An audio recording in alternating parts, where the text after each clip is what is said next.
So last week's Presence of Essence, we had Nirmala Natraj, and she led a session on the art of surrender. And last week, Nirmala said, surrender is the key to self-realization, of falling into ourselves and blooming inwardly. And she also gave us some affirmations at the end, and I'm going to read all of them. But we're going to focus on the last one. I allow myself to be carried. I allow myself to soften. I allow myself to trust the mystery. I allow myself to be intimate with reality. And I'm going to post those in the chat. And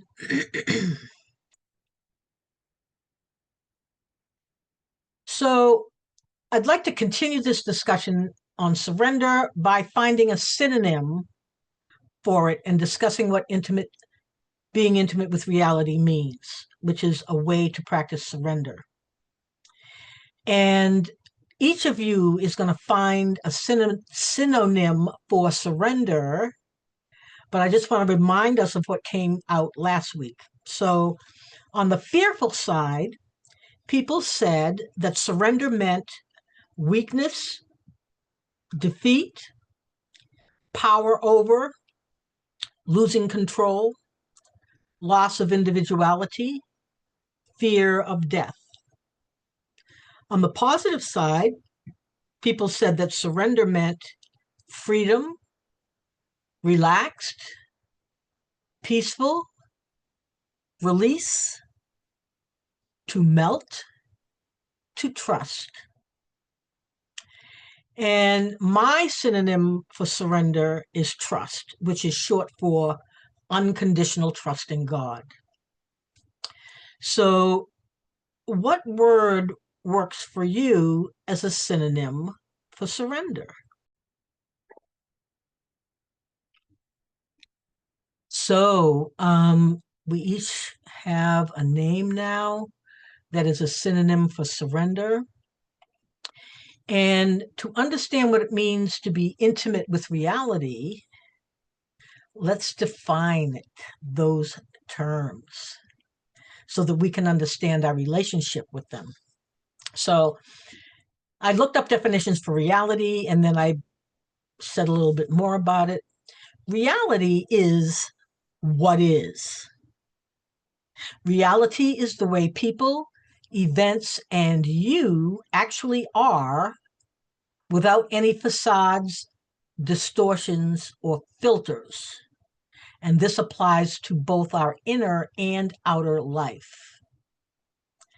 Reality is not the interpretation of what is, or our comfortable spin on what is, or our projection onto what is, or insisting that our alternate version of reality is real and unchangeable, or being in denial about or hiding from what is.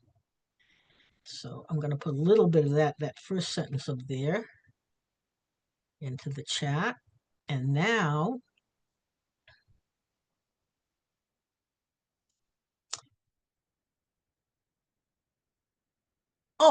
let me ask you this question. Do you have any other thoughts on a definition of reality?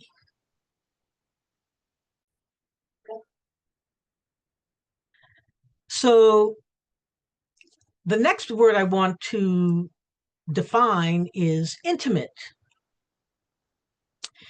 Being intimate means having a deep sense of emotional, intellectual, and spiritual closeness, connection, and trust with another person, involving vulnerability and self-disclosure to share thoughts, feelings, and experiences.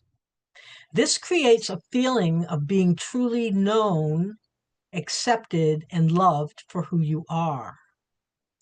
Being intimate with reality means having a deep sense of closeness, connection, and trust in what is. This intimacy includes developing a closeness, connection, and trust in how you and others actually are, not how we want them to see us or how we expect them to fit our image of them or what their image of us may be. So I'm going to put that in the chat. And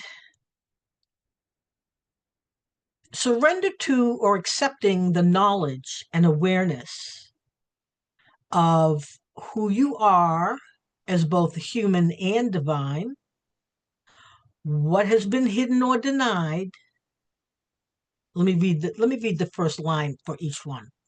Surrendering to or accepting the knowledge and awareness of who you are as both human and divine. Surrendering to or accepting the knowledge and awareness of what has been hidden or denied within you. Surrendering to or accepting the knowledge and awareness of what has been a false projection of who you really are in order to get along or hide your fullness. And surrendering to or accepting the knowledge and awareness of what is most true and real about you, your nature, your natural abilities, and interest. So surrendering to or accepting this knowledge and awareness builds self-awareness, self-acceptance, and inner trust in the ability to evolve and transform more fully into your divine essence. So before we go into our writing practice, does anyone have any thoughts on the word intimate or the phrase being intimate with reality? So right now, we're going to do a writing practice. I'm going to time it for 8 minutes. And if it turns out that you need more time, we can do that. And the questions that I'd like for you to answer, there's 3 of them. And the first one is name an inner reality, such as a pattern, habit, belief, or way of being with others that does not align with your authenticity. So this is your inner reality. This is your pattern, habit, or belief, or way of being that doesn't align with your authenticity. So you may find yourself in a situation where you have put on your professional persona, or you've put on your caring persona, or you've put on your defensive persona. And these are the things that you're doing when you feel like you can't be real with someone.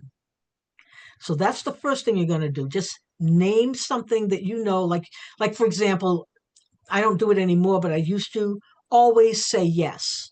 When people ask me, can you help me? Can you fix this? Can you do this? Can you do that? Can you come with me? You know, all those kind of requests, I would always say yes. But that did not align with my authenticity and the truth that maybe I didn't want to do it. So instead of saying, no, I'm not really feeling that, I would say, okay. And then what would happen is I would do it, but there was this little core of resentment that I didn't say no. And I was afraid to say no because I didn't want them to reject me. So that's the first thing. You're going to name something that a pattern of habit of belief that you engage in that isn't really Like I do it because I have to, not because I want to. One of those. The second question is, how might I be different or show up in the world if I transform that into something new? What might I be doing differently? Or how might I be showing up in the world if I stopped doing that thing that I named in the first question? And then the third question is, if I become intimate with the reality that a certain way of being no longer serves me, what might I do to transform it? So we're going to stop the writing practice now, and then we'll share at the end.